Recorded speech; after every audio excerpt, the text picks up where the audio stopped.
Hello and welcome to this first look exploring session, continuing our journey through N Town.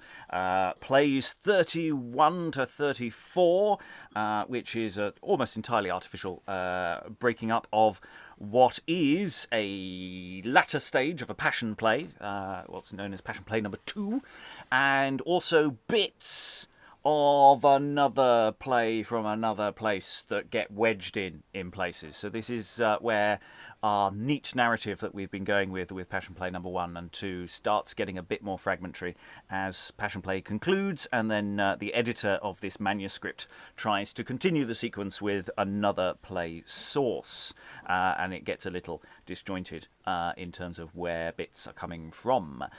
You may be listening to this on the podcast, you may be watching this on video on YouTube. Hopefully it will be engaging in whichever medium you are choosing to enjoy this particular experience in.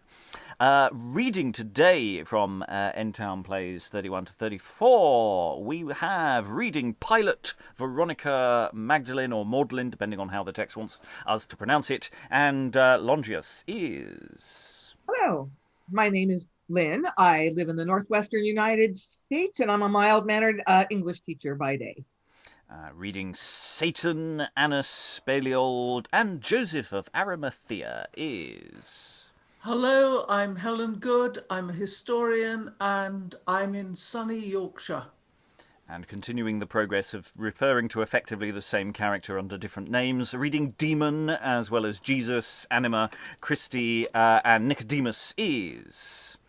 Hello, I'm Valentina. I am an Italian actor and voiceover artist in London. Reading First Doctor, Judeus number 1, Mulier number 1, Jestes, and First Soldier is... muted at the moment. Aliki Chapple. I am a Greek actor and theatrical translator based in Lancashire, also sunny.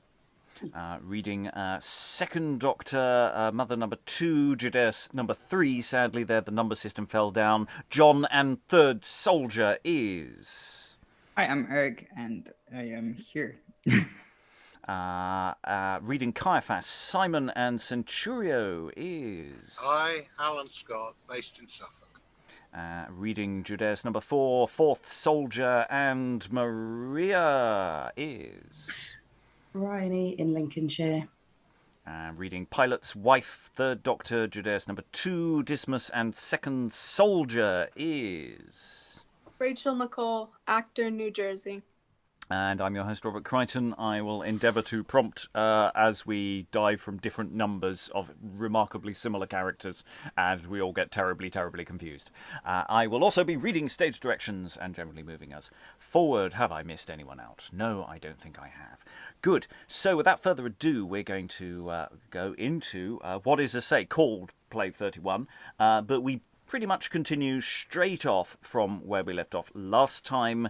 Herod has basically found that Jesus was not suitably entertaining enough and has passed him back to Caiaphas and Annas, who now have to go all the way back to Pilate so that they can get him arraigned. General warning that some of the material coming up will be quite violent, either in tone or thought, and may cross over or appear to cross over into areas of anti-Semitism and other early problems that this text will deliver.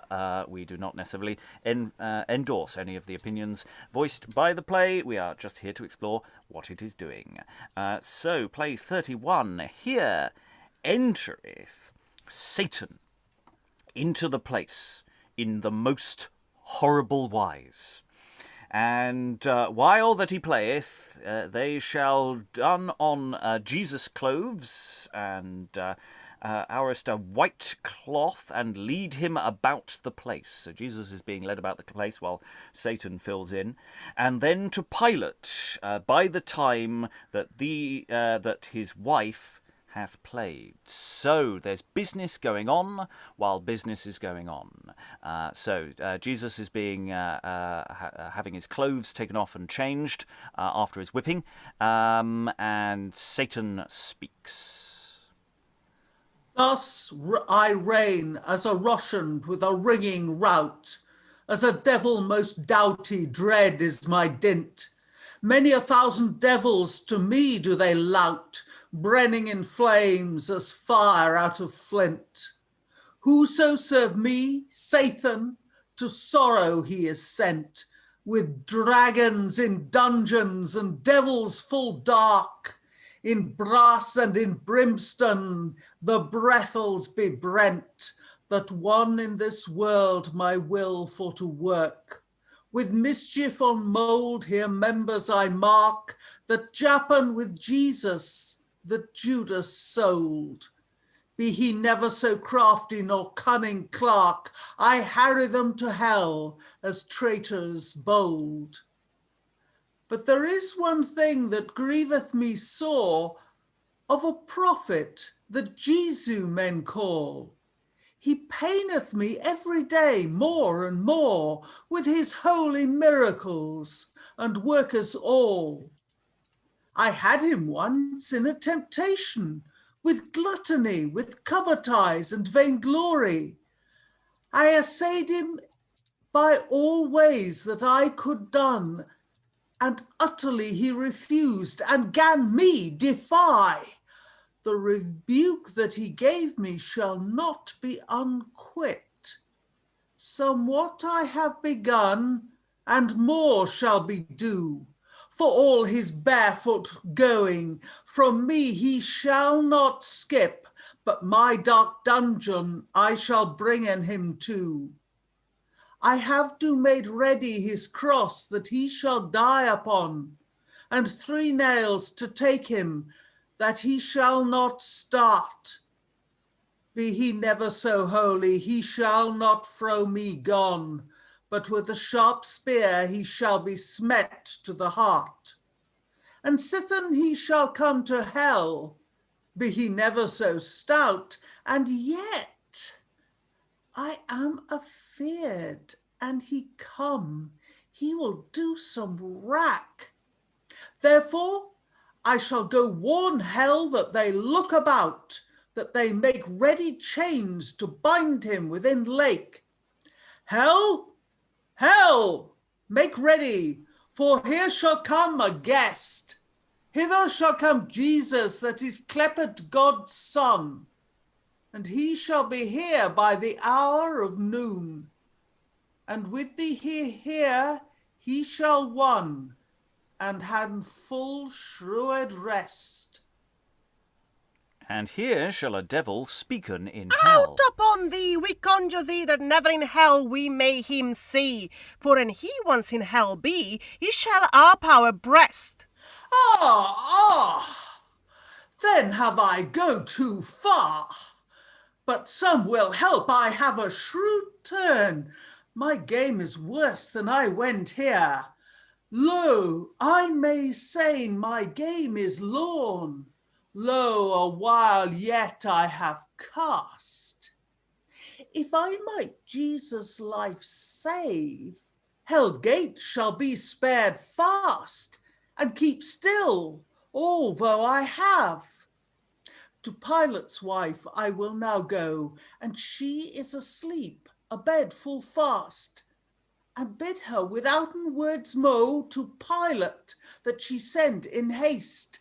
I shall assay, and this will be, to bring Pilate in belief. Within a while ye shall see how my craft I will go pref. And here shall the devil go to Pilate's wife, the curtain drawn as she lieth in bed, and he shall no deen make, but she shall, soon after that he is come in, maken a ruly noise, coming and running of the scaffold, and her shirt and kirtle in her hand, and she shall come before Pilate like a mad woman, saying thus: Pilate, I charge thee that thou take heed. Deem not Jesu, but be his friend. If thou judge him to be dead, thou art damned without an end. A fiend appeared me beforn, as I lay in my bed sleeping fast. Since in the time that I was born, was I never so sore aghast. As wildfire and thunder blast, he came crying unto me. He said, "They that beat Jesus or bound him fast, without an end damned shall be. Therefore away herein thou see, and let Jesu from thee clear pace. The Jews they will beguile thee, and put on thee all the trespass." Have mercy, mine wife, forever ye be true. Your counsel is good, and ever hath be. Now, to your chamber, ye do so, and all shall be well, dame, as ye shall see. And here we will briefly pause just to take in this moment.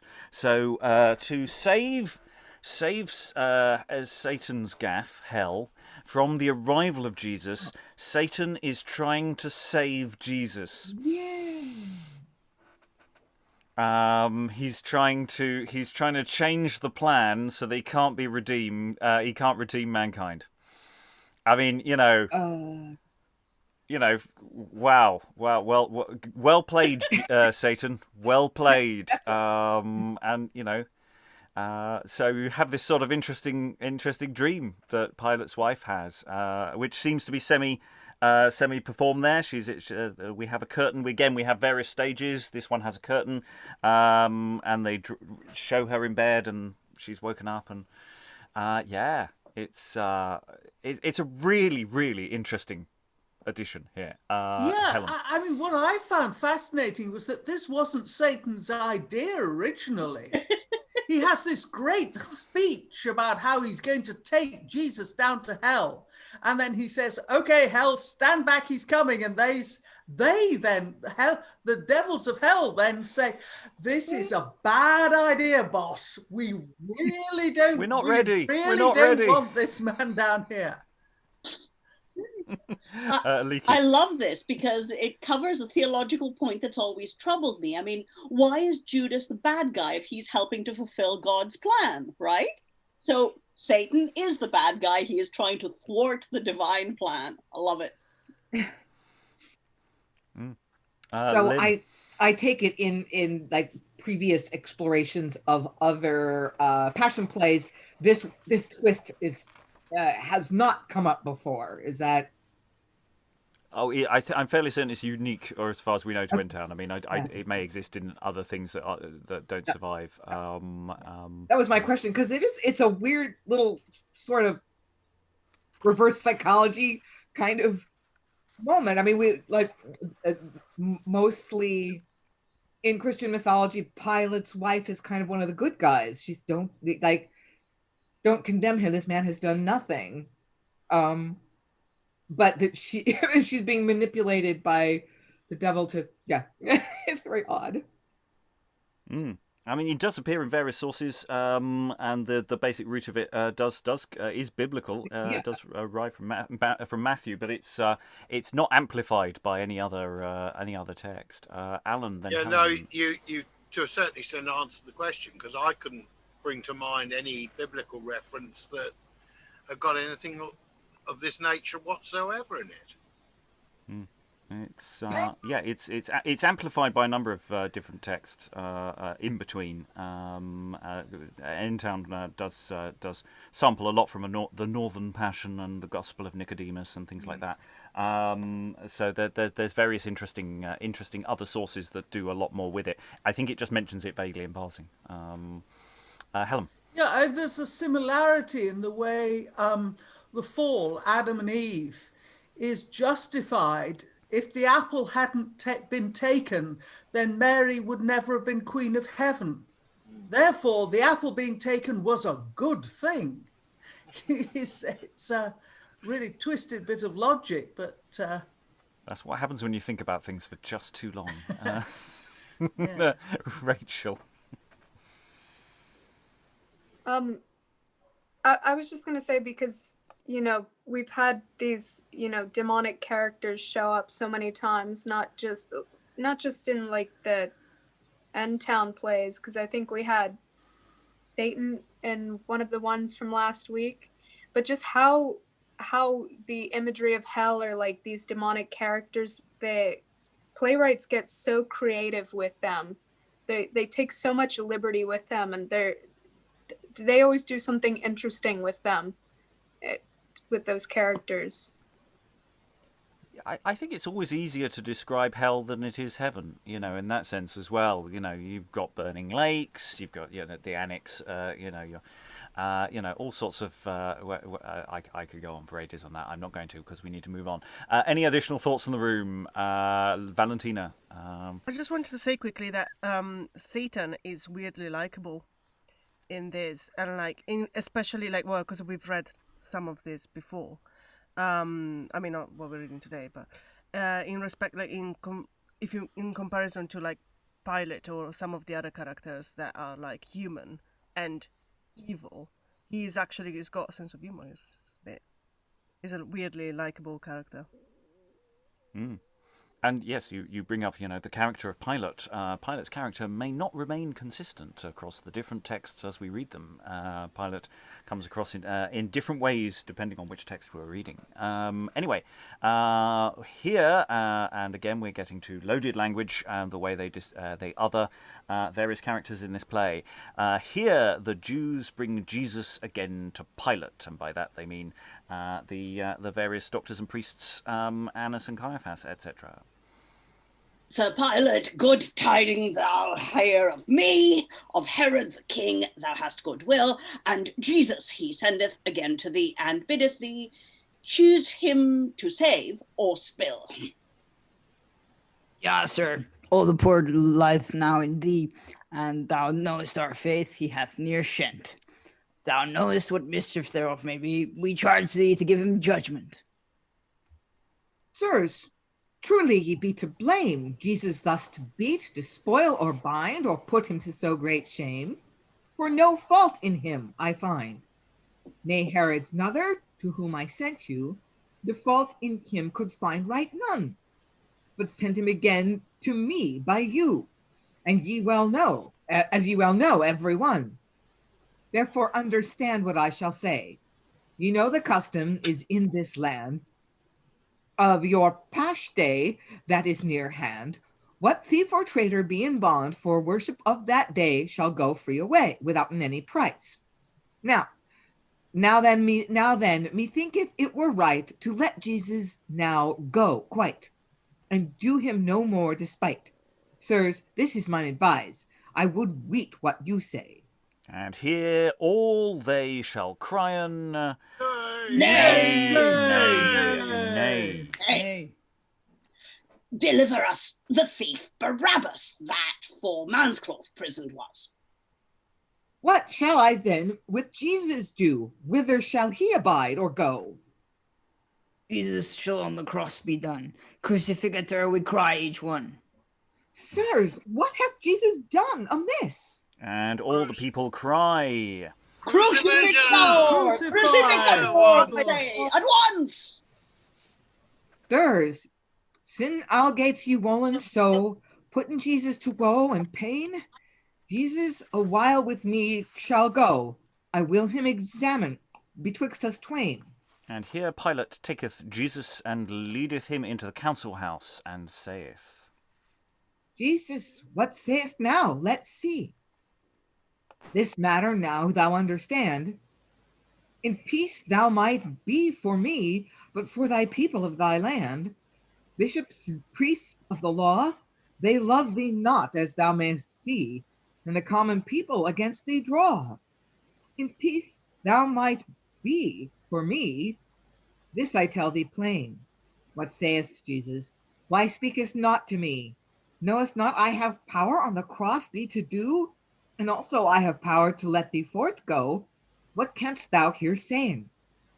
On me poor thou hast right none, but that my father hath granted before. I came my father's will to fulfill, that mankind should not spill. He that hath betrayed me to thee at this time, his trespass is more than is thine. Ye princes and masters, taketh heed and see how Pilate in this matter is favourable, and thus our laws destroyed might be, and to us all unrecurable. Here Pilate letteth Jesus alone, and goeth unto the Jews, and saith, Sirs, what will ye now with Jesu do? I find him but good. I can find in him but good. It is my counsel ye let him go. It is ruth to spill his blood. Pilate, methinks thou dost great wrong against our law thus to fortify, and the people here is so strong, bringing thee lawful testimony.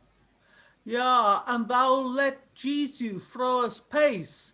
This we will and upholden all. Thou shalt answer for his trespass, and traitor to the emperor we shall thee call. Now then, since you will none other way, but in all wise that Jesus must die, Artides, bring me water, I pray thee, and what I will do ye shall see. And someone brings some water. As I wash with water my hands clean, so guiltless of his death I must be. The blood of him must be on us, and on our children after us. And here we go, full Mel Gibson. They all cry, Yah, Yah, Yah. Then Pilate goeth again to Jesu, and bringeth him thus saying, Lo, sirs, I bring him here to your presence, that ye may know I find in him none offence. Deliver him, and let us go on the cross that he were due. Sirs, would ye your king I should on the cross don? Sir, we say in that we have no king but the emperor alone. Sirs, in all gates it must be so. We must sit and our office do. Bring forth to the bar that are to be damped, and they shall have here judgment. Here they shall bring Barabbas to the bar, and Jesu, and and the two thieves, yes, and in their shirts bare-legged, and Jesus standing at the bar betwixt them. And Annas and Caiaphas shall go into the council house, where Pilate sitteth. Barabbas, hold up thy hand, for here at thy delivery thou dost stand. And he hold up his hand. Sirs, what say ye of Barabbas, thief and traitor bold? Shall he go free, or shall he be kept in hold? Sir, for the solemnity of our Passover day, be our law, he shall go free away. Barabbas, then I dismiss thee, and give thee license to go free. And off he goes. Dysmas and Jestes, thereas he stands, the law commandeth you to hold up your hands. Sir, what say ye of these thieves twain? Sir, they both be guilty, we say. And what say ye of Jesu of Nazareth? Sir, we say he shall be put to death. And can ye put against him no trespass? Sir, we will hold that he shall be put upon the cross. And everyone cries in a great voice, Yah, Yah, Yah. Jesu, thine own people have depraved all that I have for thee said or moved. I charge ye all at the beginning, as ye will answer me beforn, that there be no man shall touch your king, but if he be knight or gentleman born. First, his clothes ye shall of don, and making him naked for to be. Bind him to a pillar as sore as ye maun, then scourge him with whips that all men may see. When he is beaten, crown him for your king, and then to the cross ye shall him bring. And to the cross thou shalt be fast, and on 3 nails thy body shall rest. On through thou right hand go, and through thy left hand also. The thread shall be smet the hour of both thy feet, which nail thereto be made full meet. And yet thou shalt not hang alone, from either side of thee shalt be one.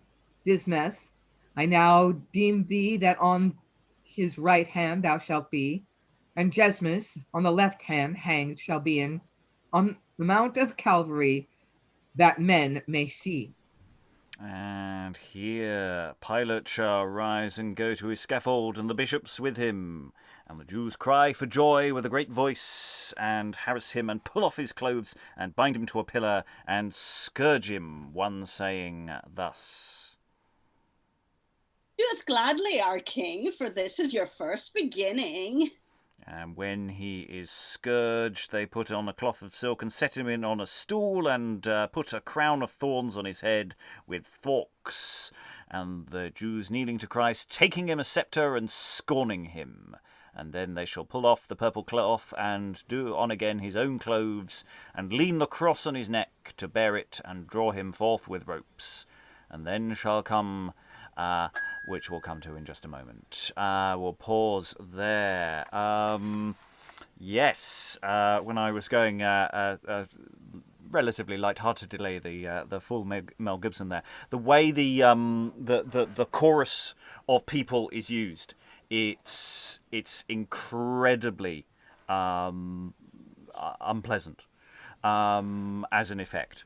It's a very effective effect, but it's the way this goes from what appears to be a crowd scene, even though we've got primarily only a few primary speakers, but then to this smaller scene with Jesus and Pilate. It's again the way this play goes from big spectacle to much smaller. It's like it's zooming in and out. It continues to be quite filmic in that way. Briony, and I think I saw Rachael earlier as well. That also plays on this whole thing of nobody wanting to take the blame or the responsibility for this decision. This idea of like everybody's calling for it. So they're less personally guilty.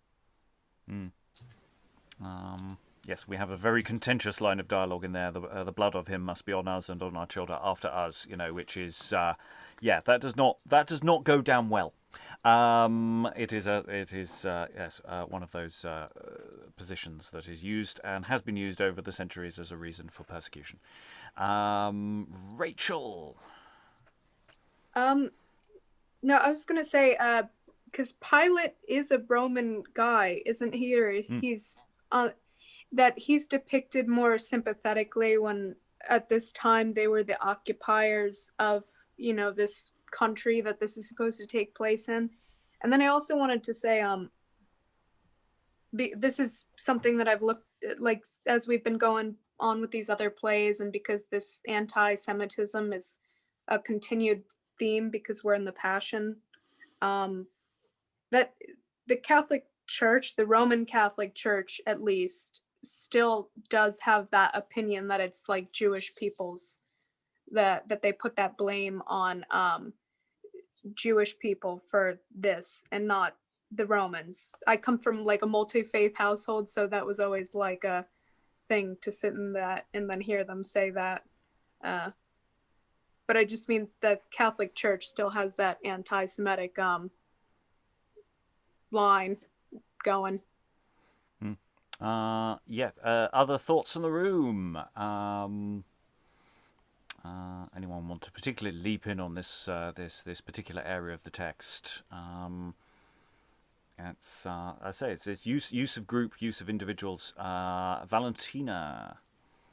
Yeah, the use of the mob is really interesting. At the same time, I don't know if I agree with Rachael that Pilate is portrayed in any kind of more in a sympathetic view, because that is a thing that has always bugged me, is the fact that like he keeps going like, oh, I don't find any fault on him, like, but then when it's time to give out judgment, it kind of goes a bit overboard. It could have had him crucifixed without having the whole beating up and stuff, and flogging.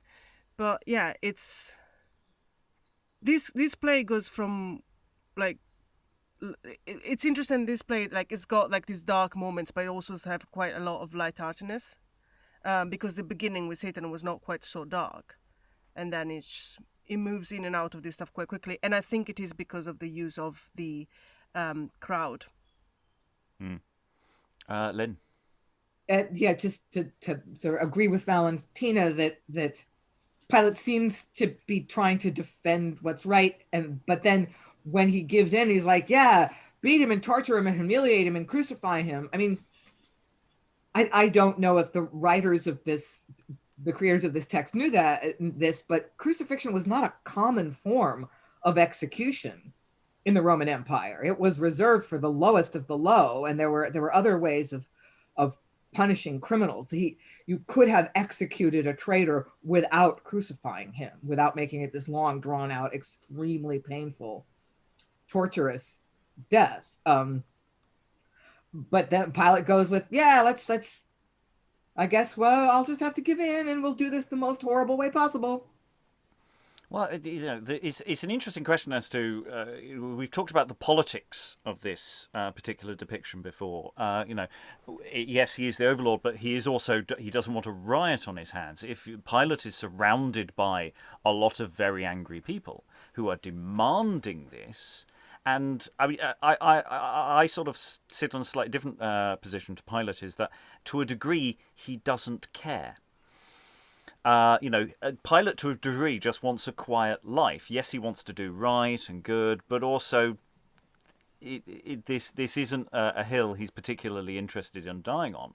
And so maybe there's that aspect to Pilate as well. I say other depictions of Pilate are available, so there is perhaps some room for manoeuvre here. Eric, then Alan. Well, I was going to say that also because there's a lot of talk about like the level of violence here. It's escalated since the previous one. We said this last time as well, where it started off with like a sort of casual beating, whatever you want to call that, air quotes. And then sort of it escalated to sort of beating with a hood on top and like flogging and that kind of thing. And now we've got the crucifixion, which is coming. Yeah. And we've had a lengthy stage direction as well, and that takes time. What is going on now? This thing of he's going to be scourged now. So he's been whipped. He's now being scourged. Similar sort of thing. He's getting the crown of thorns, and they're mocking him. They're putting him on a stool. They're giving him a scepter. Then they're changing his clothes back again. Now they're putting the cross. So all of this takes time. Even though there is no dialogue, and it just took me 20 seconds to read that, that is 10, 15 minutes, potentially, or longer, depending on how, it may be shorter, but, it's a lengthy bit of business around a space, again, where this is how the space is being used. They're presumably going to make this progress around, between the various different scaffolds that they have available in however this space is arranged. Briony, I think you're waving. Yeah, just the sheer imagery of it as well, to sit there in the audience and see this being brought to life, especially with how ingrained religion was in people at that point. I mean, it's still, I'm not religious at all, but I've been and seen certain productions where they've reproduced the crucifixion in a very, very cleaned up theatre kind of a way, and it's still incredibly powerful. So to see this in the context of the time and how kind of insinuated religion was in everything, with the crown of thorns, all of it, like this is a really good use of the level of theatre and drama that exists within the Bible. Alan, then Rachael, then we do need to move on. Yeah, what struck me again is how well the End Town plays play with emotional balance, because you get that initial speech from Satan at the beginning of this play, then the riposte from the demon of, hold on mate, that's not a good idea, which lightens the whole mood. And they do seem to be playing very, very well with the tragedy comedy balance, which I think would be very, very effective with a live audience. Yeah, and remember, with what we've started with today is also effectively the middle. We've just gone from the whipping with Herod, and there's processional stuff going on. There's always a slight question as to how comic demons may be received at the time, but even so, it is a lightening of the focus of the energy of the scene. So it's structured very, very well in that sense, that it pays for the quieter moments, like that moment with Pilate and Jesus, with moments that are much more active and much more energized, and also crueler and lighter, and Yeah, Rachael, sorry, I was talking there. I said I wasn't going to do that. Oh. No, I was just gonna say that the scene, this scene, and then the scene that we had last time, they're just so violent. And by the scene we had last time, I mean the one where they're like beating him and spitting on him, and just how escalated all of a sudden the violence becomes. Like it really does go from like, you know, it really travels so fast from 0 to really messed up that it's kind of like The Departed or like one of those type movies, or like I think of like mob movies like The Godfather where they have the horse like in the it's just this shock violence. And then sympathetic character type thing when I meant with Pilate is like he's got a name and we know his wife, and he even washes his hands in this. Like he washes his hands of this matter, and he's even his neutrality is something better than murder this man, we want to see him dead. Okay, we will move on into the entirely artificial break of this into play 32. We have a little bit of stage direction from the previous artificial break in this play, but it's all still the same action. So Jesus has the cross, he is bearing it, it's drawn forth with ropes. Then they shall come to 2 women weeping and with their hands wringing, saying thus. Alas, Jesus, alas, Jesus, woe is me that thou art thus despoiled, alas. Yet never default was found in thee, but ever thou hast been full of grace. Ah, here is a rueful sith of Jesus, so good that he shall thus die against the right. Ah, wicked men, ye be more than wood to do that Lord so great despite. And here Jesus turneth again to the women with his cross, thus saying, Daughters of Jerusalem, for me weepeth naught, but for yourself weepeth, and for your children also. For the days shall come that they had after sought. Here sin and here blindness shall turn him to woe. Then shall be said, Blessed be the wombs that berean me, and woe to the tatties days that do give soaking. And to hear fathers they shall be saying, Woe to the time that thou begot me. And to hear mothers, Alas, where shall be our dwelling? Then to the hills and mountains they shall cry and call, Open and hide us from the face of him sitting in throne, or else overthroweth and on us now come fall, that we may be hid from our sorrowful moan. And here Jesus turneth from the women and goeth forth, and there they meet with Simon of Cyrene in the place, and the Jews saying to him, Sir, to thee a word of good.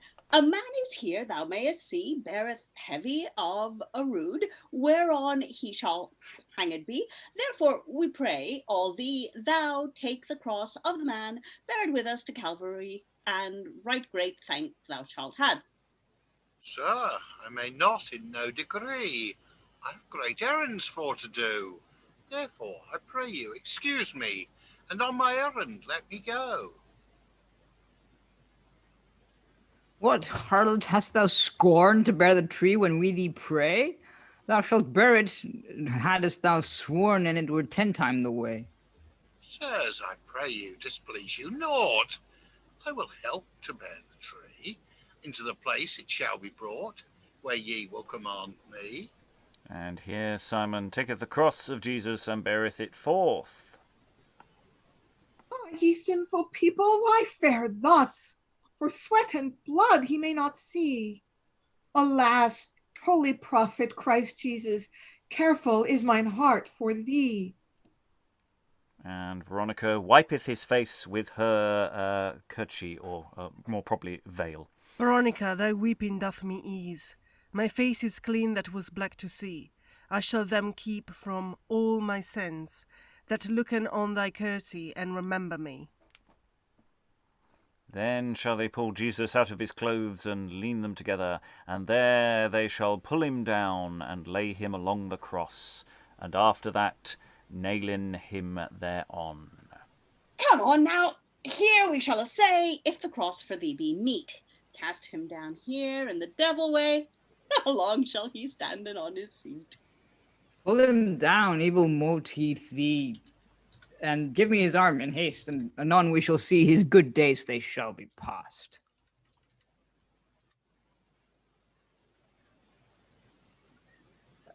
Give his other arm to me, another take head to his feet, and anon we shall see if it bores be for him meet. This is meat. Take good heed. Pull out that arm to thee sore. This is short, the devil him speed by a large foot and more. Fast on a rope and pull him long, and I shall draw thee again. Spare we not these ropes strong, thou we breast both flesh and vein. Drive in the nail anon. Let's see and look and the flesh and sinews well lost. That I grant, so mote I thee. Lo, this nail is drive right well and fast. Cast a rope then to his feet, and draw him down long now. Here is a nail for both good and great. I shall drive it through, I make a vow. And here shall they leave off and dance about the cross shortly. Lo, fella, here a lithe taked on a tree. Yea, and I trow thou art a worthy king. Ah, good sir, tell me now, what helpeth thy prophecy thee? Yeah, or any of thy false preaching. Sir, set up the cross on the head that we may look in the face. Yea, and we shall kneel unto our king so kenned, and pray in him of his great grace. And here when they have set him up, they shall gone before him, saying after each other thus. Hail, King of Jews, if thou be. Yeah, sir, as thou hangest there, flesh and bones. Come now down of that tree. And we will worship thee all at once. Here shall poor commoners stand and look upon the Jews 4 or 5, and the Jews shall come to them and do make them hang the thieves. Come on, ye knaves, and set up these 2 crosses right, and hang up these 2 thieves anon. Yeah, and in the worship of this worthy knight, on each side of him shall hang anon. Here the simple men shall set up these 2 crosses and hang up the thieves by the arms. And there shall the Jews cast dice for his cloves and fight and strive. And in the meantime shall Our Lady come with 3 Marys with her, and seen John with them, setting him down aside afore the cross, Our Lady swooning and mourning, and leasing, saying, Ah, my good Lord, my son so sweet, what hast thou done? Why hangest now thus here? Is there none other death to thee now meet, but the most shameful death among these thieves fair? Ah, out on my heart, why breast thou naught? And thou art maiden and mother, and sayest thus thy child's spill. How mayst thou abide this sorrow and this woeful thought? Ah, death, death, death, why wilt thou not me kill? And here Our Lady shall swoon again, which is lucky because she's doubling as somebody else in just a moment. And our Lord shall sayn thus. O Father Almighty, Maker of men, forgive these Jews that done me woe. Forgive him, Father, forgive him then, for they wet not what they do. Yeah, Vath now. Here is he that bade us destroy our temple on a day, and within days 3 he should rise it again in good array. Now and thou can do such a did, help now thyself if that thou can. And we shall believe in on thee withouten dread, and saying thou art a mighty man. Yeah, if thou be God's son, as thou did teach, from the cross come now down. Then of mercy we shall thee beseech, and saying thou art a Lord of great renown. If thou be God's son, as thou didst say, help here now, both thee and us. But I find it not all in my faith that thou shouldst be Christ, God's son, Jesus.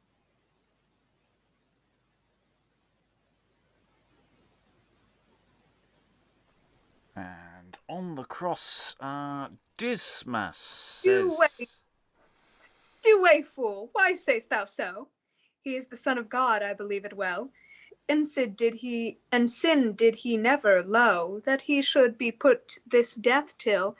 But we full meck wrong han wrought.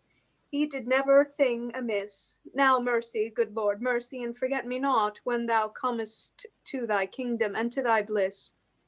Amen, amen, thou art full wise. That thou hast asked, I grant thee. This time day in paradise with me thy God thou shalt there be. Oh, my son, my darling dear, why have I defended thee? Thou hast spoke to all those that be here, and not a word thou speakest to me. To the Jews that are full kenned, thou hast forgive all here misdeed, and the thief thou hast in mend, for once asking mercy, heaven is his meed. Ah, my sovereign Lord, why wilt thou not speak to me that am thy mother in pain for thy wrong? A heart, why wilt thou not break, that I were out of this sorrow so strong? Ah, woman, woman, behold there thy son, and thou, John, take her for thy mother. I charge thee to keep her as bestly as thou can. Thou, a clean maid, shall keep another. To take this manhood of thee, Adam's ransom to pay. For this is the will and my Father's intent, that I shall thus die to deliver men from the devil's prey. Now, since it is the will of my Father, it should thus be. Why should it displease thee, mother, now my death so sore? And for to suffer all this for men, I was born of thee, to the bliss that men had lost, men again to restore. Here Our Lady shall rise and run and halse the cross. Ah, good lady, why do you thus? Your doleful cheer now cheveth sore, and for the pain of my sweet Lord Jesus, that he saith in you, it paineth him more. I pray you all, let me be here and hang me up here on this tree. Be my friend and son that me is so dear, for there he is, and there would I be. Gentle lady, now leave your mourning and go with us now, will you pray, and comfort the Lord his departing, for he is almost ready to go his way. And here they shall take Our Lady from the cross, and we will continue in just a moment. So, yes, we're going from, again, a journey to a piece of practical workmanship of raising the cross, or more importantly, nailing Jesus to the cross. There isn't that much dialogue to go with that. But I think actions are going to speak somewhat louder than words for that sequence. And of course, they then also have the two thieves to put up as well, which again, partly I think explains the scale of these two passion plays in terms of having these areas where, you know, if we have 3 scaffolds or more, you know, there's a certain logic to that, because then you've got a scaffold per cross. That doesn't mean that's how it's done. I don't know. But there is a logic to having a lot of space, because it takes a lot of space and a lot of people, depending on how you do it. Raising a cross is not easy as a practical thing. Thoughts in the room, Briony? Just that right at the end there is another really huge, powerful image moment. I imagine her just being really, really distressed and having to be pretty much dragged away from that cross. And that, like I say, for the audience, is just going to be like massive. Yes, she's embracing the cross at his feet. I mean, you know, and it does take her friends to, you know, her Mary, Magdalen, and John to take her away. You know, it's a massive moment. Of a play with quite a few of those, it's playing a different direction of emotion here as well, or a different kind of we're seeing pain, but we're also seeing suffering of a different kind as well. Briony again. But hopefully that does mean that we've got a little bit of something a bit lighter coming up shortly. In a bit. Crossed. In a bit. I mean, Even if it's just the general shape of the narrative, remember, is we know that the good times are coming after all this. So there is always that hope element. Even if it's like a dark joke, they've been pretty good at that light and shade. Even if it's something still a little bit grim, I think they'll try and be something, I hope, soon. I don't think we're that far away from something, but I'm not sure how far we've got to travel before we get that. Other thoughts?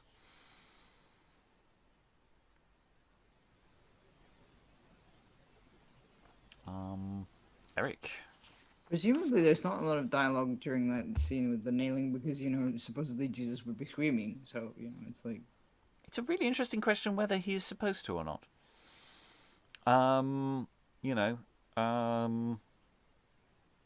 Helen, you may be disagreeing, but I can't hear you. I would say not. Mm. I think superhuman stoicism is the order of the day here. I mean, it's an open question. There are no indications. And there isn't that much dialogue. We have other crucifixions where there is a lot more debate about the best way to actually arrange the body and to hang on. No, what this arm's longer than the other. He doesn't quite line up with the holes. This keeps the dialogue actually. It's still cruel, but it's relatively short and simple. But then they do some dancing. I don't know if I misread that. Because that stage direction just came out of the blue at me. They're having a little dance around him. I mean, there's something really grotesque about that. Rachael. No, about the dancing and the screaming part. I wonder if there's the stoicism, if there's some sort of musical instruments around here, and if they're just using drums or something for the sound of the nail to, really, I don't know, startle people in that silence, except for the sound of nails. And then the dancing part, I also wonder if that's supposed to look like, paintings of witches dancing around, or I don't know what bear baiting looks like. Something, maybe some other image that they would recognize that had some sort of sinister connotation. The dancing around is positively demonic in that sense.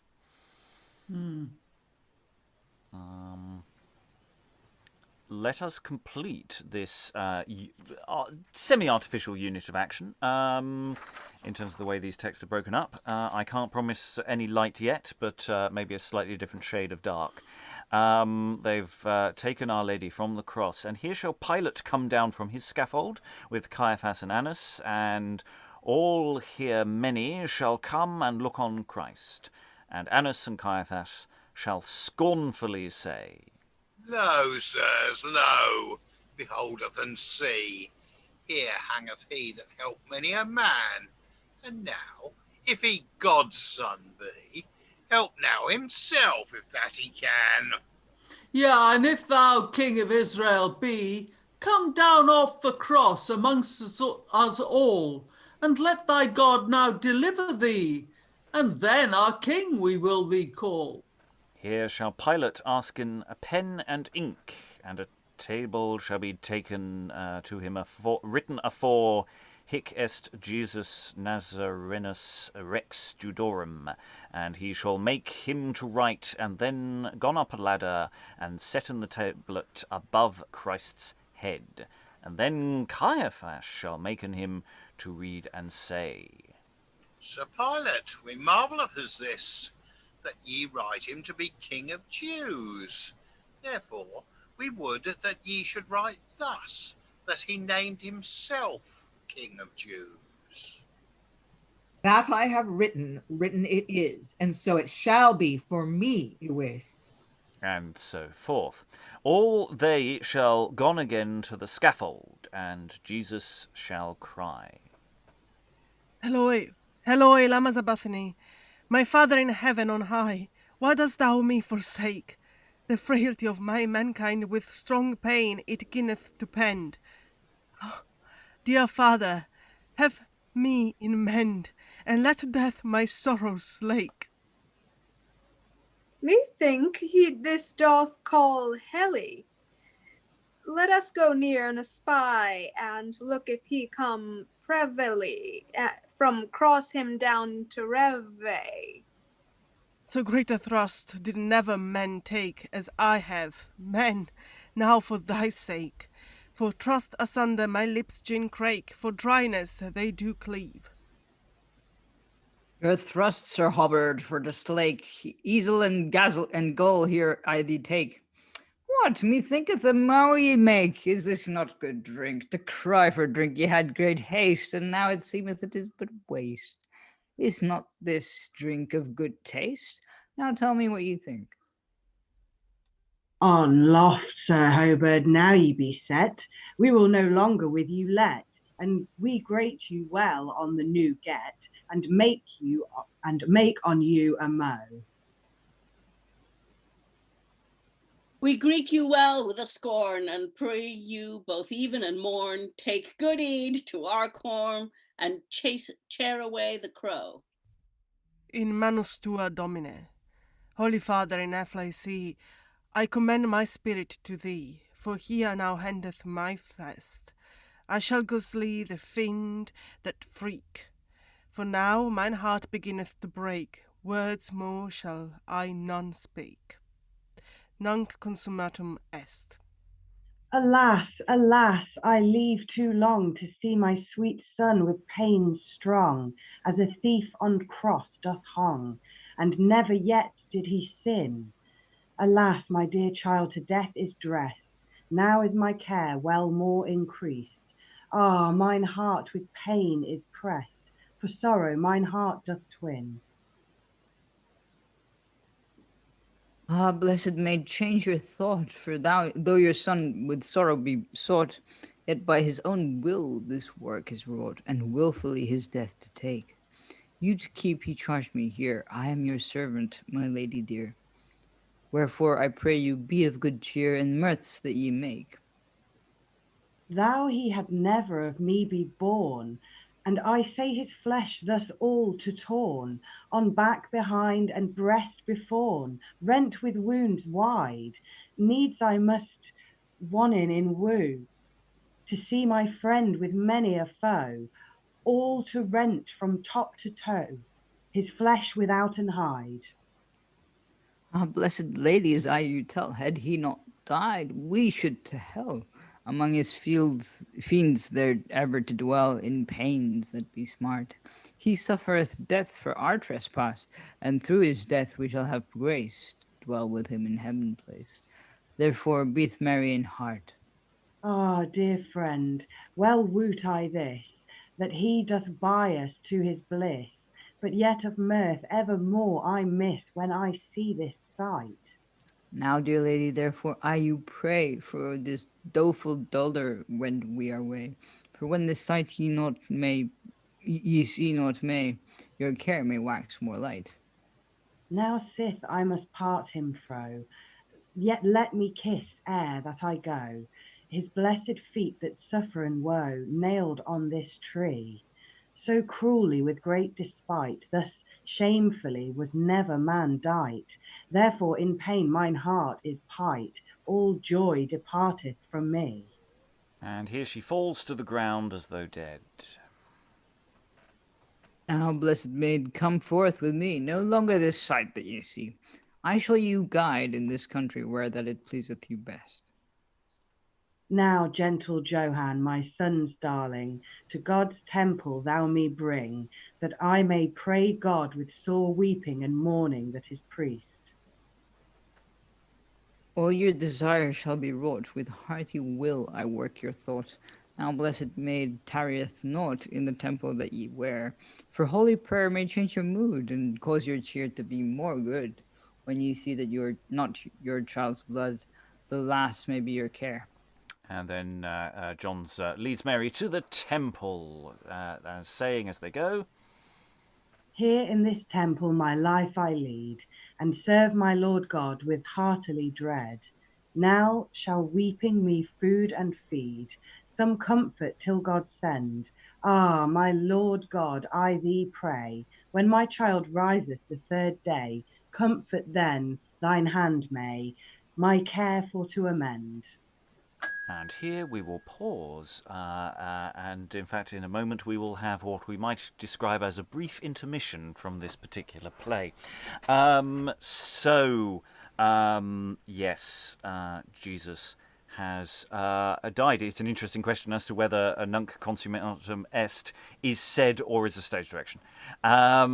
It could work as either. I don't know. I haven't looked at whether it rhymes or fits the scanning. But it works perfectly well as that. An interesting point about the drinking of being asked for a drink and being given vinegar. It's not necessarily a thing of cruelty, because it's effectively something that will dull the pain that they would give to people being crucified. So it's not necessarily a cruel act. It's a thing soldiers did to people. I do need to check up on that particular point, but I believe that is the case. Helen. Yes, the nunc consummatum est is biblically it's the one of the last words. I mean, it should be said by Christ. It may be a stage direction, but it shouldn't be. No, it seems to be a dialogue. It's just I raised the query. Alan. Yeah, I mean the vinegar thing brings back recollections of my Bible study classes of 60 years ago. So I'd agree with you on that one.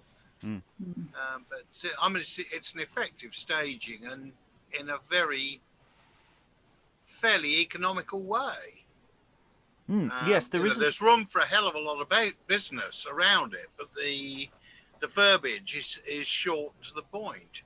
Yes, there is very little fat on this at all. It is effectively these are two plays and they're condensing into a relatively short area of time quite a lot. They're not, if you think of these as a single event you're going to go to, each passion play with a year's space, they're not excessively long entertainments, he said. They're more ritual than entertainment. I'll go to Eric, then Aliki. I was just going to say that it's interesting. Well, I've got 2 points.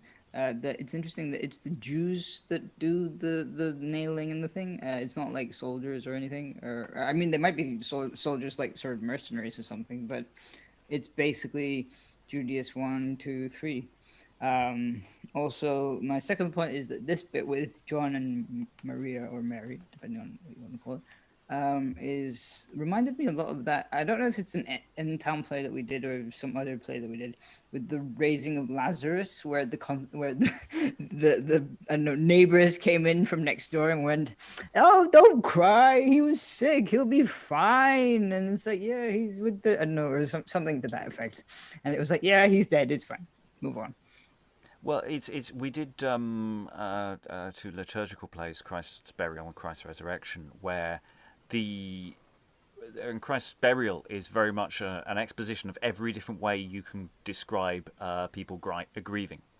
So you have people who are very demonstrative, those who are very practical as a part of their grieving process of saying, right, we need to do this now, and we need to do this, and there was it's an incredibly emotional text, and it's all about the emotion. In a way that this is doing slightly, it is mixing it up along with other things, and spending a lot less time on it. So it's really interesting that different plays are focusing on slightly different things, but they're managing to cram them all in. Aliki, sorry. Just to pick up the vinegar again, I think the deal with it is that there was opium dissolved in it. Or poppy juice or something to that effect. So yeah, definitely painkiller. But it's presented as this bad thing, this is the thing. It's such a cruel thing for them to have done, where actually it wasn't.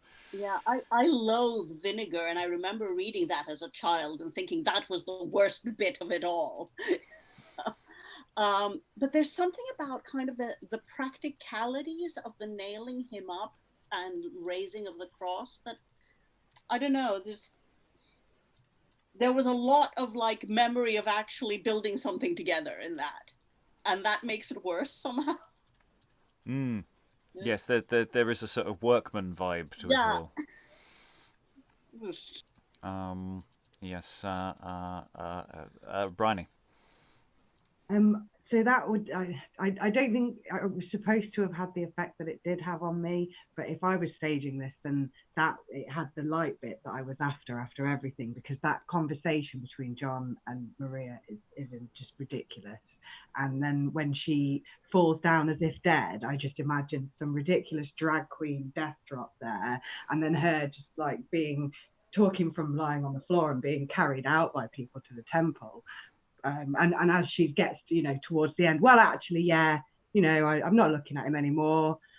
I'm not really that sad anymore. Let's go. Let's leave my life. It just goes to show it is always very easy to take one step away from tragedy to comedy. I mean, it's the element of Pilate here. Getting a ladder, nailing up his bit of which I always find odd that they do it after they've raised it. I do that beforehand. Just the getting the ladders and getting up there. It's another bit of business. It's another thing that you physically have to do. And we're going to get to another question of things you physically have to do, which is, of course, now you've got the body up there. Later on, they're going to have to get it down again. And the logistics of that. Helen?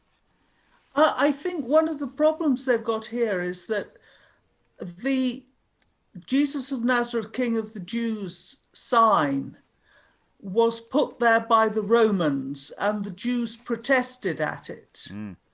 But if you've got the Jews doing the crucifying, then you've got to separate the putting up of the sign. Whereas I think in the gospel accounts, they kind of go up together. Yes, and it's an interesting question. Eric's point about who is doing the actual crucifying there is interesting, because sometimes it is dust down as soldiers, sometimes they're just sort of effectively numbers. You're not 100% certain who's doing the actual legwork. At this point in the text, it is suggested that they are Judeus. But maybe there's a confusion in the manuscript, and it's an interesting question for how you stage it. Alan, we need to move on, but what quickly? Just a very quick one. If the Romans are in charge, they're going to get the subject people to do the dirty work. Maybe. Certainly, that's the gloss we could go for this production. Anyway, we are now going to go somewhere else. Or Jesus is. So this is not part of the Passion Play. This is a separate play from some other mystery source. Maybe from an original putative cycle that much of the rest of N Town is from, but it is not from the Passion sequence. We're reasonably certain that it has nothing to do with it. And the editor of this text, this single manuscript, has crowbarred half of the Harrowing of Hell in here. So this is play 33, as it's known, Harrowing of Hell. It's part 1 of the Harrowing of Hell. Jesus is reborn here as Anima Christi. Now all mankind in heart be glad, with all mirths that may be had, for man's soul that was beset in the lodge of hell. Now shall I rise to live again, and pain to please of paradise plain. Therefore, man, in heart be fain, in mirth now shalt thou dwell. I am the soul of Christ Jesus, the which is King of all virtue. My body is dead, the Jews it slew, that hangeth yet on the road, rent and torn, all bloody red. For man's sake my body is deed, for man's help my body is bread, and soul drink my body's blood. Thou, my body, be now slain. Oh, though my body be now slain, the third day this is certain, I shall rise my body again, to live as I, you say. Now will I go straight to hell, and fetch from the fiend's fell all my friends that therein dwell, to bliss that licit aye. And the soul goes to hell's gates and saith some stuff in Latin, which you're now going to say in English. Right. Undoth your gates of Sovatory. One man's soul I have memory. Here cometh now the King of glory, these gates for to break. You devils that are here within, hell gates you shall unpin. I shall deliver man's kin from woe, I will him wreck. Alas, alas, out and hurrow! Unto thy bidding we must bow. That thou art God now, do we know. Of thee we had great doubt. Against thee may nothing stand, all things obeyeth to thine hand. Both heaven and hell, water and land, all things must to thee lout. Against me it were but worst to holden or to standen fast. Hell lodge may not last against the King of glory. Thy dark door down I trow, my fair friends, now well I know, I shall him bring reckoned berow out of here purgatory. And we stop here at this cliffhanger moment because you will not find out what happens here until tomorrow, or the next video slash podcast, because we're now gonna he's knocking on hell's gates. What's gonna happen next? But we're returning to the earthly realm now. So we've had a brief. Jesus' soul has gone down to hell to ram raid Satan, and that's where we leave it. It's an interesting editorial choice that has split this play into two parts. Any brief thoughts from the room? It's almost we should wait till tomorrow. But Helen, yeah, I think we do it harm not to have the rather sonorous Latin, because that of the Harrowing of Hell plays that I've seen, that's the bit I like, when he says "Atolite portas," lift up your head, Zoe gates, and be lift up, ye everlasting doors. It's an interesting question whether that Latin is supposed to be said or not. It isn't It isn't set. It is just said in the stage direction, so it may be said. It may not be said. The soul goeth to hell's gates and saith. Yes, That's but he saith, the bit underneath it is a literal translation of the bit that is said in Latin, so that could be just a gloss. All right. I'm not saying it shouldn't be, I'm just saying it might not be. Yeah. And I couldn't be bothered. It's the best bit. Says Helen. Right. It gives it authority. Doing it in Latin gives it more authority. Okay. I'm old-fashioned like that. Eric. I was just going to say, obviously, we've just seen this bit, which is kind of like, hey, this is what's happening now in the parallel universe. But I was just going to say that it's interesting how it could technically reflect the whole temple scene that we had, well, which we haven't, I don't remember reading one, but I mean, we've probably done it. Like, sort of breaking into and casting people out of the temple, and this one. Yes, which doesn't, I think, feature in any, or only in passing, in any of the mystery plays. I don't think they do it. They don't touch much on his life and works. There's a few incidents that get done a lot, and that's about it.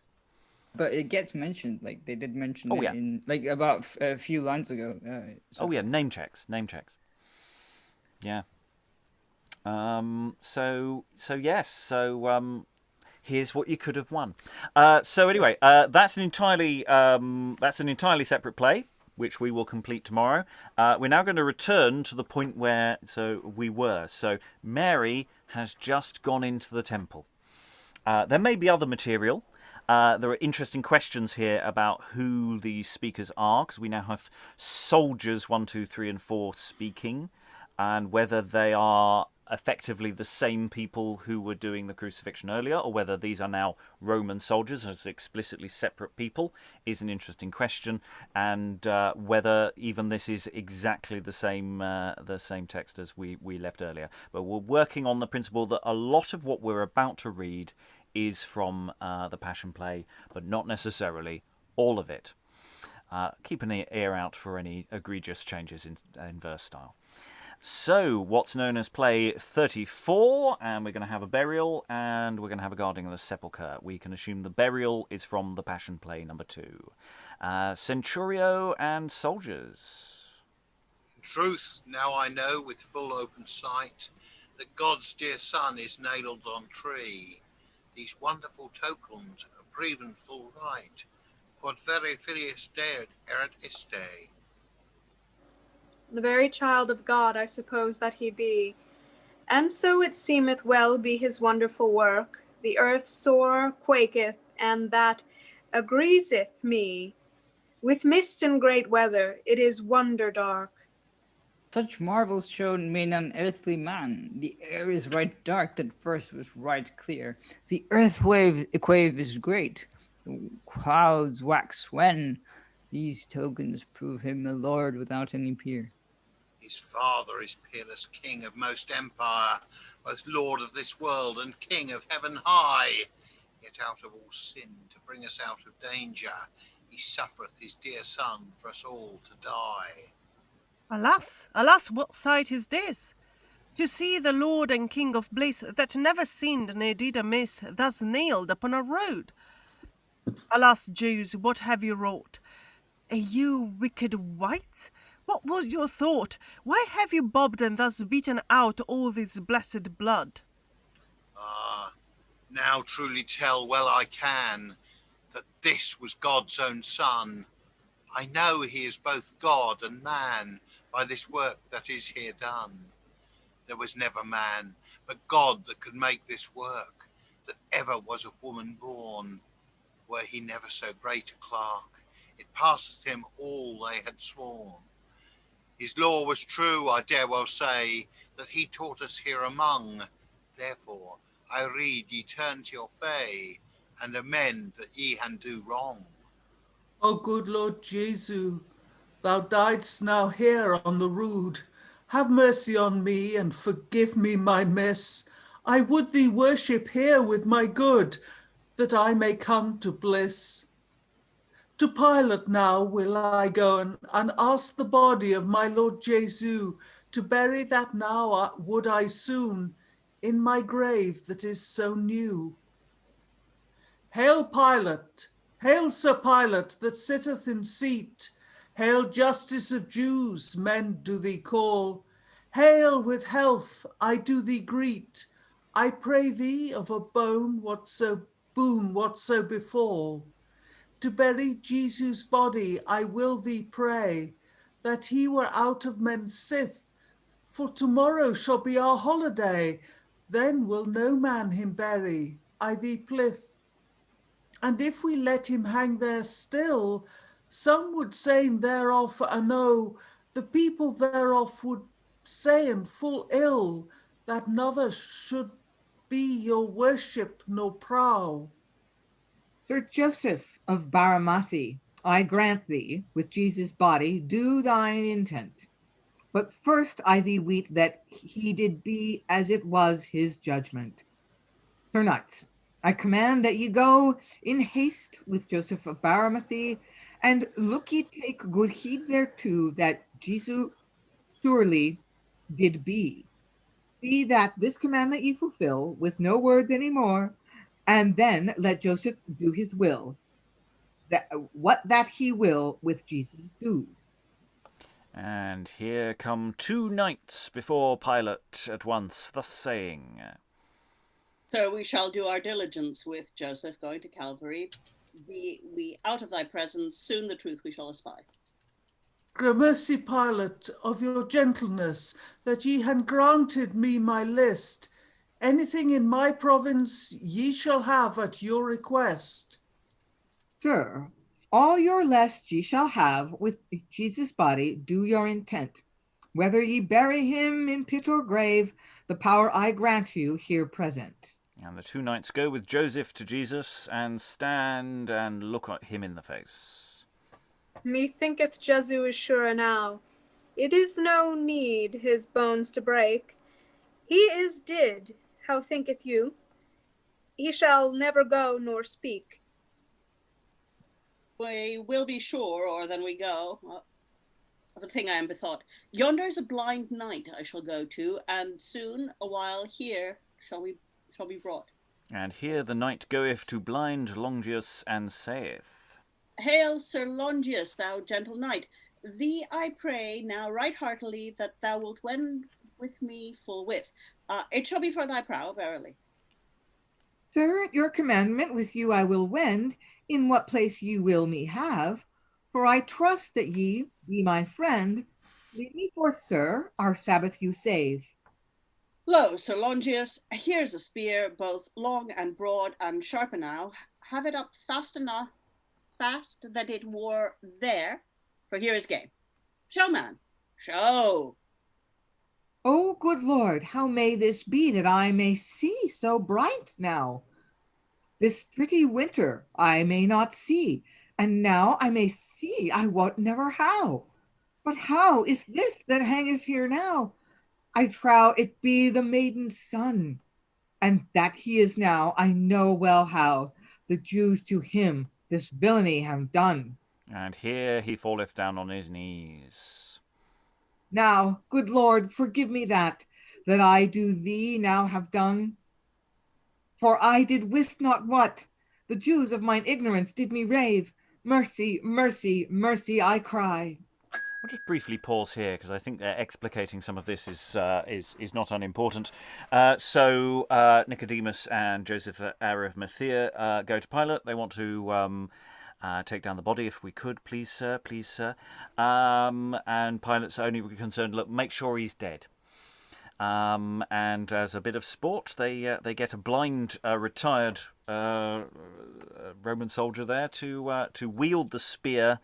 And as he spears Jesus' side, he either from the falling blood or just simply from the action, his blindness disappears, and he repents of what he has done. Roughly speaking, that's it. Unless I glossed any of that wrongly. It's an odd element of the story. But there are lots of odd little moments, like the cutting off of the ear during the fight in the Garden of Gethsemane. So yeah, it's one of those things. Briony. Yeah, it just feels so shoehorned in there to get part of this story that we all know has to be as it is in, as it's written down, and B, those naughty Jews making the nice Romans do all this. Gosh, what naughty people they are. Aliki. It occurs to me that one of the things that this text, if it is the same text, is doing is giving you origin stories for really famous relics. The veil of Veronica, the bits of the true cross, and the spear of Longinus. And it wants to make sure you know, because these are presumably places of pilgrimage or whatever. Sources of revenue for the church. Well, I was going to say, I wonder if there's any merchandise available. You've seen it in the play. Now take home a replica, only $14.99. I wouldn't put it past anyone. Helen, then Eric. Well, the spear and the true icon, Vera icon, the Veronica handkerchief, are both in St. Peter's in Rome. I don't know. The crown of thorns, I think, was in Paris. But I might have got that wrong. And there's more bits of the true cross than you need to make several. No. That is absolutely not true. Somebody actually did a calculation. And that was made up by some beastly Protestant. Yes, don't let the Reformation get you down. Eric. I was going to say about the pilgrimage stuff, we could just ask Sir Guy of Warwick, who is perfectly reliable in all his narration and all the things he's done. Yeah, sorry, I just, yeah. Okay, that was a brief sojourn just to make sure everyone was still with us. We have some practical work to do. Remember that Jesus is still on the cross. So then Joseph of Aramathea doth set up the ladders, and Nicodemus cometh to help him. Joseph ab Aramathea, blessed thou be, for thou dost a full good deed. I pray thee, let me help thee, that I may be partner of thy meed. Nicodemus, welcome indeed. I pray you, ye will help thereto. He will acquit us right well our meed, and I have license for to do. And here Joseph and Nicodemus taken Christ off the cross, and on one ladder, and on the t'other is on another ladder. So there's two ladders. And when he is had down, Joseph layeth him in Our Lady's lap, saying, the knights turned him, and a Joseph saith, Lo Mary, mother good and true, here is thy son, bloody and blue. For him mine heart full sore doth rue. Kiss him now, once ere he go. Ah, mercy, mercy, mine own son, so dear. Thy bloody face now I must kiss. Thy face is pale withouten cheer. Of much joy now shall I miss.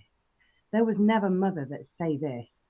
So her son despoiled with so great woe, and my dear child never did amiss. Ah, mercy, Father of heaven, it should be so. Mary, your son ye take to me, into his grave it shall be brought. Joseph, blessed ever mote thou be, for the good did that ye han wrought.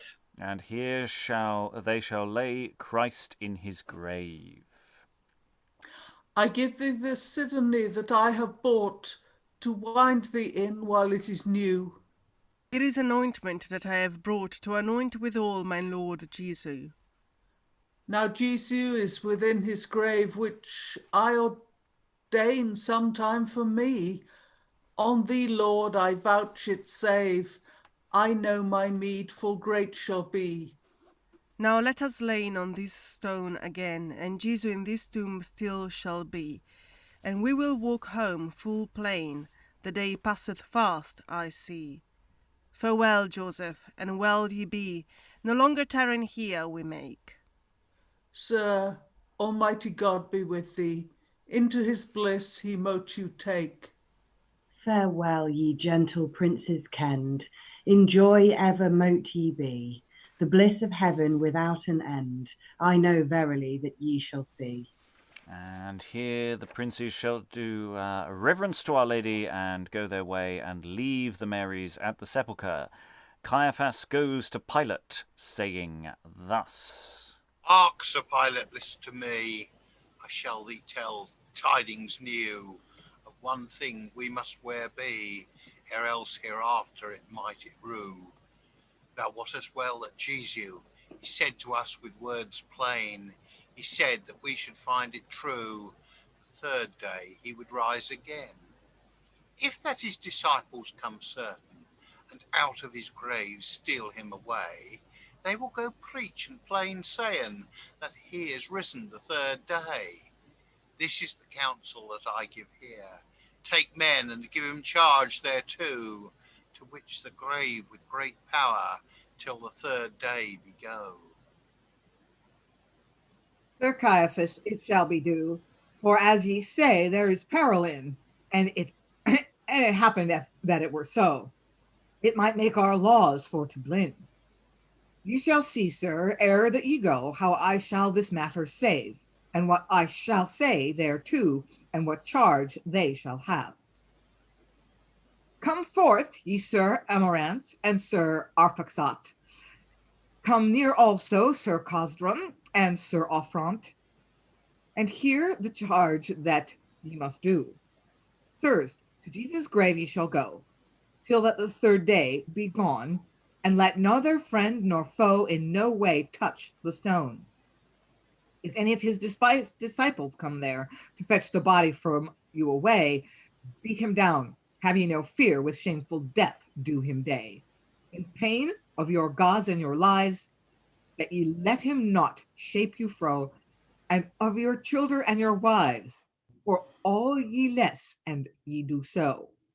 Sir Pilate, we shall not cease. We shall keep it strong enow.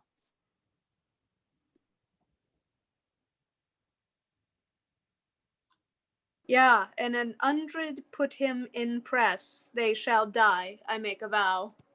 And 100, fie, 100, and 100 there too. There is none of him shall us withstand. Yeah, and there come 100,000 and mo. I shall kill him with mine hand. Well, sirs, then your part ye do, and to your charge look ye take heed, without words any more, wisely now that you proceed. And here the knights go out of the place. So, Sir Caiaphas, how thinketh you? Is this not well brought about? Faith, sir, it is sure no. Hardly have ye no doubt. Let's see, Sir Amarant, where will ye be? Will ye keep the feet or the head? At the head, so mote I thee, and whoso come here, he is but dead. And I will keep the feet this tide. Thou there come both Jack and Gill. And I shall keep the right side, and whoso come, I shall him kill. And I will on the left hand bean, and whoso come here, he shall never then. Full suckily his bane I shall ben, with dints of doubt. Sir Pilate, have a good day. We shall keepen the body in clay, and we shall waken well the way, and waiten all about. Now, gentle sirs, will ye vouchsafe to go with me and seal the grave, that he may arise out of the grave that is now dead? We grant well, let us now go. When it is sealed and kept also, then we be secure without and woe, and have of him no dread. And Pilate, Caiaphas, and soldiers, etc., go to the sepulchre. Lo, here is wax full ready dight, set on your seal, anon full right. Then he be secure, I you plight, he shall not risen again. On this corner my seal shall sit, and with this wax I seal this pit. How dare I lay he shall never flit out of this grave, certain. Here is more wax full ready, lo, all the corners ye seal also, and with a look it too. Then let us gone our way, and let these knights abiden thereby.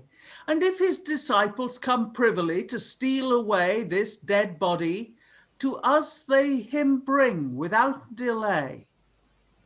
On every corner now is set my seal. Now is mine heart in wealth and well. This may no bribor away now steal this body from under stone. Now, Sir Bishop, I pray to thee, and us also, come with me, even together all we three, homeward the way we goen. As wind wroth, knights now goeth, clapped in cloth, and keepeth him well. Look ye be bold, with me for to hold, ye shall have gold and helm of steel. And Pilate, Annas, and Caiaphas go to their scaffolds, and the knights say, Now in this ground he lieth bound, that solid wound, for he was false. This left corner I will keep here, armed clear, both head and house. I will have this side whatso betide. If any man ride to steal the course, I shall him chide with wounds wide, upon him glide with fine force. The head I take, hereby to wake, a steel stake I hold in hand, masters to make, crowns I crake, shafts to shake, and shapen shond. I shall not let to keep the feet. They are full wet, waltered in blood. He that will stalk, be brook or balk, hither to walk, though wretches be wood. Mine head dulleth, mine heart fulleth of sleep. Saint Mahound, this burying ground thou keep. I say the same, for any blame I fall. Mahomed, whelp, after thine help I call. I am heavy as lead for my dread. For any dread I sleep, my hound of might. This stone tonight thou keep. I have no foot to stand on root by brink, ere I ask to go to task a wink. And thus ends this unit of action. I've noticed in the chat various people noticing the inconsistencies in the scene that we have just had. Anyone wish to put in where they think the cut and shunt between the two plays occurred? It is relatively searchable. Alan. Yeah, I think effectively the first conversation between the four incompetents, the guards, which appears weird with the stage directions anyway, because the locus seems to shift there and back. I think that there's possibly a later replacement of this bit that works in the couplets, which I actually feel works rather better, the couplet form, than the first bit. Well, what broadly speaking, what happens is they send the soldiers off to the sepulchre, the tomb. They get to the tomb. They start having some bants, and then around about where he says, "Sir Pilate, have good day." We've suddenly jumped back to the previous scene. In a different version with a different layout of the tomb, and a slightly different relationship between Pilate, Annas and Caiaphas. And you can sort of see what the editors tried to do here. So sadly, we don't have the end of Passion Play number 2. You know, this is it. This manuscript has decided that this is a better ending. Because it can mix into other things, and it's not an ending because this material goes on to other stuff later on and is part of we will. They've just fallen asleep so that they can wake up again when Jesus is risen, or just after he's risen. So we are pausing again in a slightly artificial place, but also the text is forcing us to do so, and it's just for admin purposes. This is where we have to stop. So if it's slightly unsatisfactory, it's because that's how the plays have been cut. For, as I say, for this physical version that someone maybe commissioned for them to read at home of the best bits of various plays. Yes, we can't fully reconstruct Passion Play number 2. Passion Play number 1 we can feel reasonably confident was all there. Passion Play number 2 slightly odder. Questions, because the question is, where would they end it? Do they end it on the resurrection, or where dramatically would they have done that? No idea. Anyway, Rachael, I think, is waving. No, I was gonna say about this because I was asking in the chat, the soldiers talking about all his different body parts, and like I was like, are they taking like him apart? And then Aliki said that they were talking about guarding his body, but I wonder if they talk about guarding his body in body parts and dividing it into different body parts as some sort of reference to like the host. I think they're just fantasizing about anyone who they would fight off from taking the body. Okay. I think that's what's going on there. So that the body's in the tomb, and in this pageant, shall we say, as opposed to the Passion Play, they've got wax seals. The crime scene has been taped off, and there's a chain of custody here. The soldiers are there to guard. Rachael. Oh, sorry, Lynn. Yeah, they're tamper-proofing a tamper-evident seal. They stay on medications in the U.S. It's weird. Yeah, Rachael again. Sorry. No, I was this cave scene in the guarding of the grave.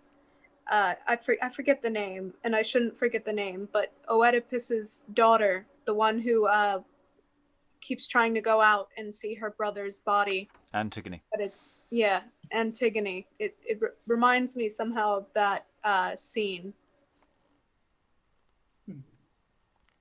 Other thoughts?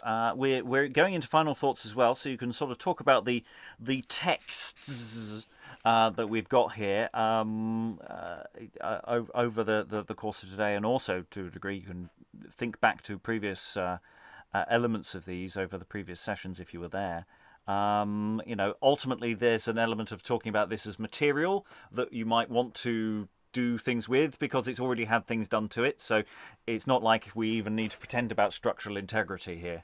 We can dance around with what we might want to do with this or not want to do with it in parts. I'll go to Alan first, then Helen, then Briony. There's major discrepancies between the content in the speech and the content in the stage directions. I mean, if the tomb is going to be sealed, then fine, you station 4 soldiers maybe at the 4 cardinal points around it. But the way the soldiers are speaking, it's basically one's going to stand at the head, one at the feet, and one at each side, which, if you're sealing the environment, makes little or no sense.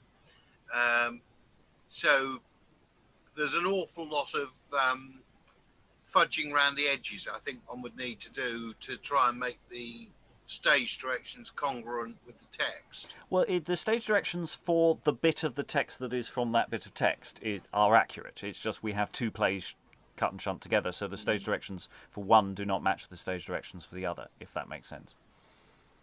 Ultimately, we have to make decisions about that whole sequence, whether we keep that as one sequence or whether we look for other material to make it all fit together, or whether we make additional trims or changes.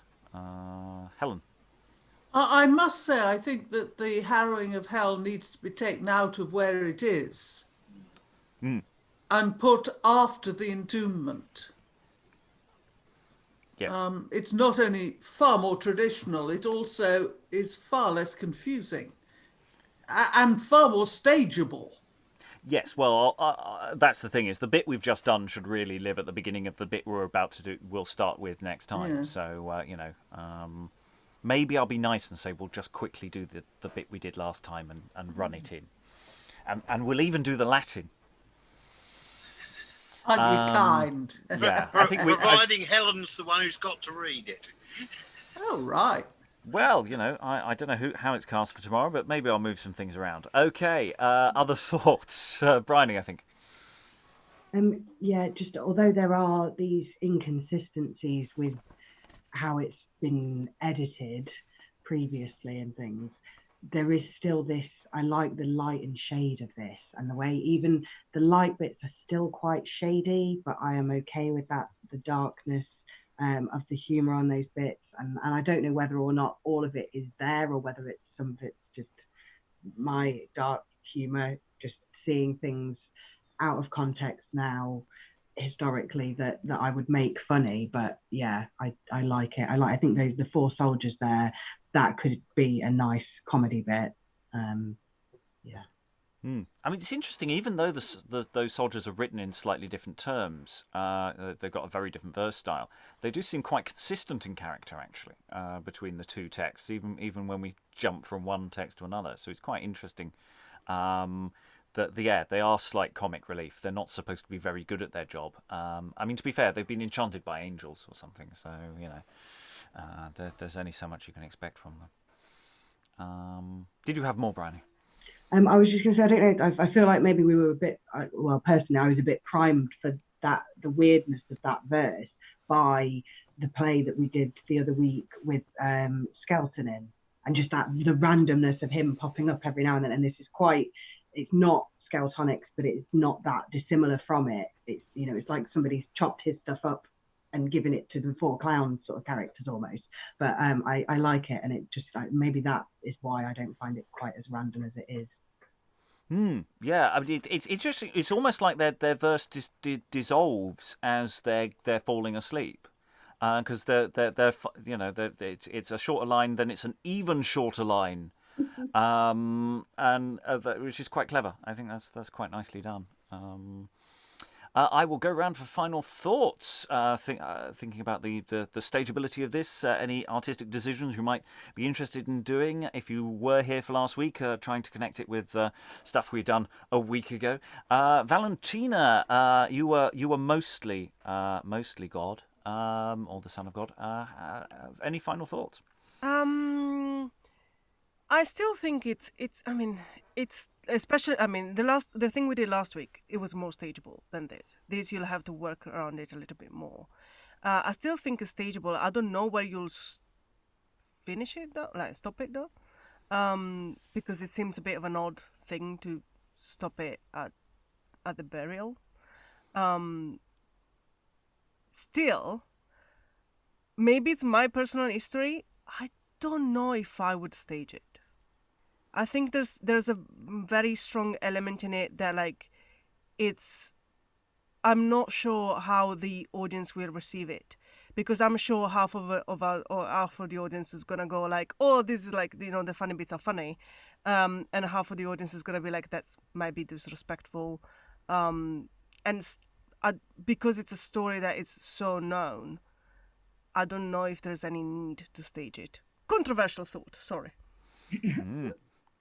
Well, I mean, there's an element for us in terms of structurally, the mystery plays do get staged quite, a reasonable amount in adaptation or not. So to a degree, the pressure is not on us to do this. I've already staged a version of the End Town Passion Plays, albeit with other bits of material thrown in. So again, I personally don't have a massive desire to do so, but maybe someone out there does, or has weight. I mean, it's interesting with this sequence. There are a lot more triggers, shall we say, a lot more elements whereas last time we were talking about the politics of it all, and which masks and makes more fluid some of the issues, and presents potentially sides that you can play. You can give it a bit of spin to take the edge off some of the more problematic elements. Whereas here, when it goes full on, it's quite difficult to sidestep that because it's really baked in. Those trial scenes in this sequence are really, really uncomfortable. Very effective, but that's not necessarily an excuse. Final thoughts, Aliki. Do you where are you with this? I've been thinking about what Valentina said, and I think you'd kind of pre-select a religious audience, especially if you did it outside on a grand scale, which I think you kind of have to do. You would probably get the congregation to be the crowd scenes, and that would kind of. Yeah, I agree that it's less stageable than the other for the reasons that both of you gave. It's also kind of grimly unpleasant. And then, I don't know. I don't like the rhyming couplets, Roman soldiers bit. It's just too funny. I want to giggle every time just because the very rhyme scheme makes it funny. Eric, any final thoughts?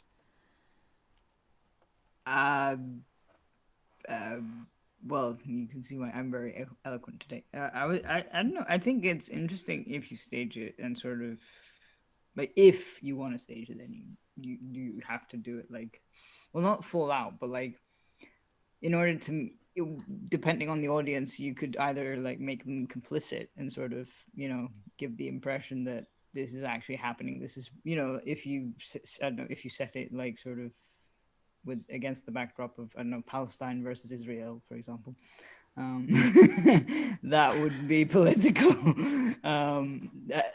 Sort of it depends what you do with it. But then it sort of becomes a different animal, doesn't it? If you sort of not update it, but depending on if you change the context of it. And then also, I think the text does have a few elements of, sort of, discrimination problems. But yeah, it kind of, I think, for example, the tomb scene, you'd have to stage that in a very close space to make people realize what's going on, as opposed to like very open space for the big scenes, like with the crowds and stuff, and then bring it, I don't know, maybe even move them along, sort of like a tour, so to speak, which is very weird. But yeah, I don't know. It depends on your artistic decisions and your visions and your, I don't know, what do you want to do with it? Helen, any final thoughts? Yes, as usual, I'm not solely looking at this as a play. I mean, what we have here is a piece of religious instruction which is going to be dramatized.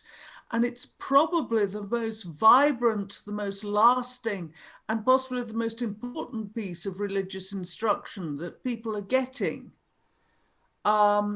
Because they can actually see it happening. And it's being explained to them in language that is theirs, except when it goes into Latin, for effect. But I don't see that this particular play is particularly important for us to try and realize, on the grounds that there are better plays, I think, in other cycles. And also, I'm not entirely sure that we have to be very careful nowadays, because people they find it difficult to separate fact from fiction. And there's an awful lot of fiction in here. I don't know if that makes any sense at all, but it's what I have to say. Yes, though of course, I will just note, we're not here to do a sorting. By the way, we're here to ask the question of what is the best face that can be brought on this. It's a bit of a shame, of course, that we're coming to the second Passion Play a week after we started it, and B, without an ending, because whereas the first Passion Play was very effective, and I think we all really got into that. Whereas the second one has a slight letdown quality to it, because the text suddenly starts going Dadaist, which is a real shame, because it would be really nice to see what we could get out of it. Alan, any final thoughts? Yeah, I think, quite honestly, it's a show that would have to be done at major scale to make it work. I don't think a small scale production would be worth the effort. And the trouble is that passion plays are so common. I mean, there's been an awful lot of trailers on British TV over the last 3-4 weeks for yet another major film production of a passion play. I think the market's pretty well saturated for it. It's not our question as to whether the market needs it. It's just what we would like to do with it. That's the question. I think leave it to others who've got bigger budgets. Again, not the question. Just move on if you don't have anything to say. Rachael, final thoughts?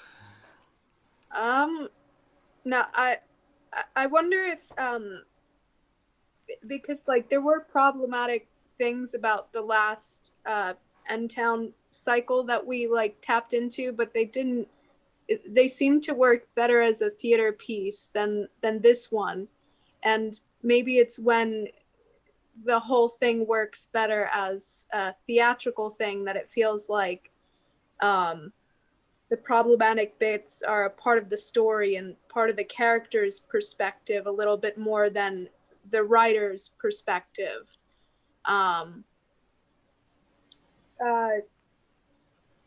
Yeah, there was something else I want. Oh, about the dancing bit. If maybe that dancing bit was like the maypole or that Morris dance, and it would be like one of those things, like when you are watching a horror movie and some little kid starts singing a nursery rhyme, and you're like, oh, this is really creepy. Yeah, Morris dancing is inherently creepy, so that would work incredibly well. Briony, any final thoughts? Yeah, it's the stageability question, I guess, because I hadn't really thought about it until Valentina and Aliki, and because I have this kind of natural ingrained irreverence for religion, for organized religion, and then how if I'm making it from my point of view, from that standpoint, how on earth do you sell a passion play to a non-religious audience? And I hadn't really even thought about that side of it. And whilst I see it as fun and playful, and there is no malice, I don't wish any hate on any religions. I do like to poke fun at it, and that's how this would work for me.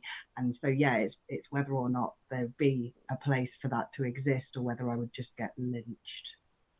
Well, it's really interesting, actually, what the audience for a passion play is, because actually sometimes the audience is not religious, because it depends on the denomination of the religion in the locality as to whether you're doing the doctrine right.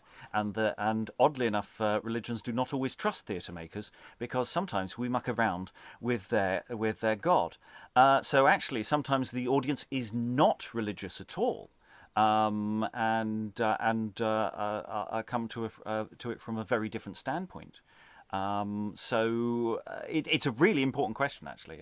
Sometimes mystery plays do not actually function very well because the religious people don't want to necessarily go to it, and the non-religious people don't necessarily want to go to it. They don't always produce great box office.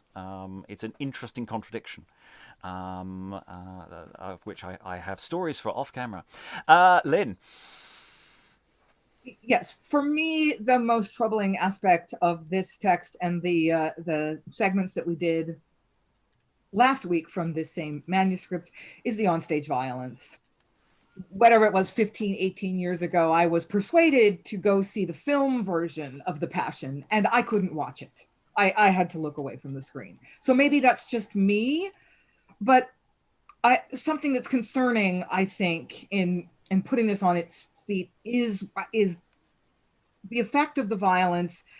You want it to be disturbing. You don't want to be desensitizing your audience to that kind of thing. So I feel like that's an aspect of the production that's really difficult and really and really troubling. And for me, it's painful to read, let alone watch. So that's the hard part for me. Okay. Slightly more split sense about what to do with this split text than we had last time. Options abound. Thoughts in the comments. If you have opinions, feel free to share them. We may or may not listen. We don't always reply, but you're allowed to have them, and we are not necessarily here to gatekeep what you think you want to stage. That is down to what you individually may out there want to do, and what you think. So if you're interested in us looking at this, get in touch. If you're interested in doing it yourself, get in touch. We're here also to promote other people's works within reason. So even if we don't immediately leap on it, that doesn't mean to say we won't encourage other people to explore these texts in different and responsible, and I underline that word, responsible ways. On that note, all that remains is thank all these wonderful readers in the room. Thank you very much, everyone, and goodbye. Bye.